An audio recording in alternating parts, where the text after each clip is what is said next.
Et dans cette deuxième partie, on va reparler en fait de filigrane. Vendredi dernier, l'auditorat du travail de Bruxelles a décidé d'ouvrir une enquête suite aux révélations de BX1 concernant des faits de harcèlement moral et sexuel. Pour rappel, donc 48 employés ont fait une demande d'intervention collective auprès du secrétariat social Sécurex. Il s'agit d'une procédure qui n'est donc pas dans le processus judiciaire, mais qu'est-il possible en fait pour des employés qui subiraient du harcèlement de faire? Pour en parler, nous avons en studio avec nous Violaine Alonso, qui est avocate spécialisée dans le droit du travail. Bonjour. Bonjour. Alors, est-ce que vous pouvez d'abord nous expliquer un petit peu en quoi ça consiste cette procédure de l'auditorat du travail, et est-ce que surtout c'est quelque chose de courant d'ouvrir comme ça spontanément une enquête? Oui, alors effectivement, pour le moment, c'est vrai que suite à la démarche des différents employés, le dossier était resté en interne, donc le dossier était géré par le service externe en prévention, donc il n'y avait pas de procédure judiciaire qui avait été enclenchée. Mais là, effectivement, suite aux révélations dans la presse, l'auditorat du travail a décidé de se saisir du dossier. Donc effectivement, l'auditorat du travail a la possibilité d'ouvrir un dossier spontanément sans avoir été saisi au préalable par des personnes qui auraient déposé plainte auprès de la police.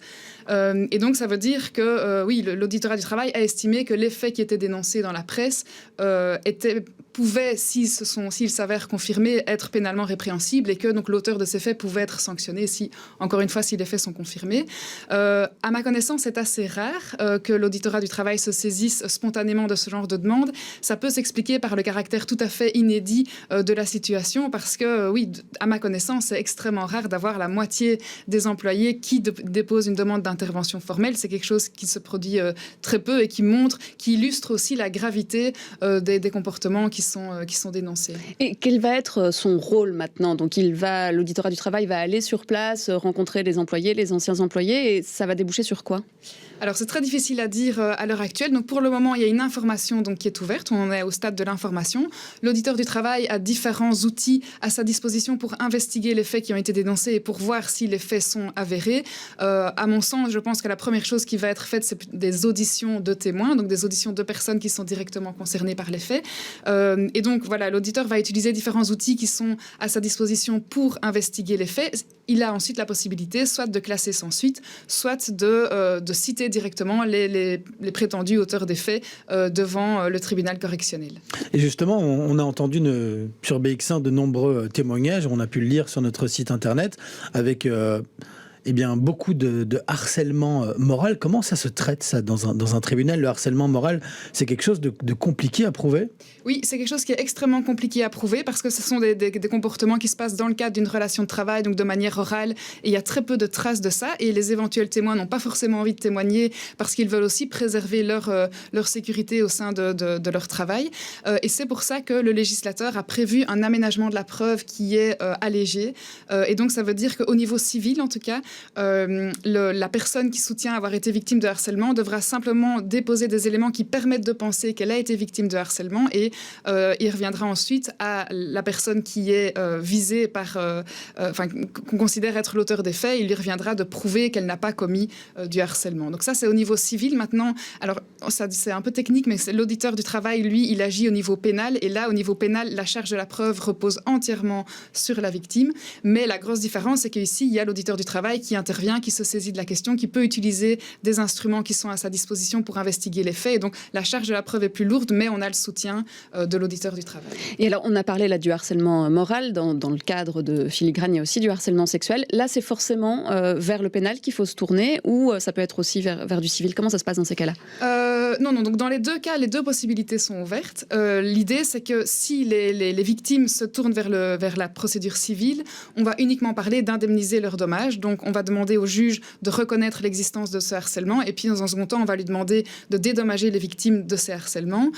Si on se tourne vers le pénal, là, il y a une dimension de sanction qui est aussi envisageable. Donc, au-delà du dommage de la victime, on peut décider de sanctionner, le juge peut décider de sanctionner l'auteur des faits. Et c'est pour ça que l'auditeur du travail a la possibilité de se saisir du dossier sans qu'il y ait eu la moindre plainte, parce que l'idée, c'est vraiment de dire, ici, indépendamment du dommage de la victime, on observe qu'il y a peut-être un comportement qui est contraire aux règles pénales, et donc l'auditeur du travail peut décider de demander une sanction pour ces comportements qui ont été dénoncés. Alors, vous l'avez dit, 48 employés, donc pratiquement la moitié du personnel, c'est un fait quasiment inédit, enfin c'est en tout cas exceptionnel. Quand on est victime de harcèlement moral au travail, pourquoi ça prend autant de temps souvent de porter plainte? Parce que ces comportements, ils ne datent pas des 6 derniers mois, ils datent d'il y a 10 ans pour certains. Oui. Je pense que c'est extrêmement difficile pour une victime de harcèlement au travail de porter plainte. Il y a différentes composantes. Le premier, c'est que c'est difficile de se sentir légitime dans ce qu'on a vécu, parce que le harcèlement, c'est une accumulation de petits comportements qui peuvent être anodins, pris isolément, mais qui, dans un ensemble, représentent un ensemble abusif. Et donc, c'est difficile de se sentir légitime quand on a un employeur qui claque la porte, qui hausse le ton, qui ne nous invite pas à certaines réunions. Bon, ça peut sembler anodin, mais en réalité, ça nuit véritablement au climat de travail. Donc ça, c'est la première chose. La deuxième chose, c'est que même si le législateur a prévu un aménagement de la charge de la preuve, ce sont des faits qui restent difficiles à prouver. Et puis la troisième chose, c'est que si on en arrive au point où on a envie de porter plainte, où on estime que le harcèlement est vraiment trop problématique, indéniablement, on est déjà en situation de souffrance et donc de faiblesse. Et donc, c'est très difficile d'arriver à trouver l'énergie suffisante pour déposer plainte. Surtout que, finalement, on se plaint d'une situation qui est difficile au travail et on sait que le fait d'introduire cette plainte, ça va encore renforcer le climat qui est difficile au travail. Et donc, dans un premier temps, ça complexifie la situation de la personne qui dénonce les faits. Et vous venez de nous donner quelques exemples, mais je me dis qu'il y a peut-être des gens qui nous regardent et nous écoutent, se sentent dans une situation compliquée au travail, mais elle est où la limite, la frontière du harcèlement moral? C'est quelque chose qui se définit clairement dans la loi?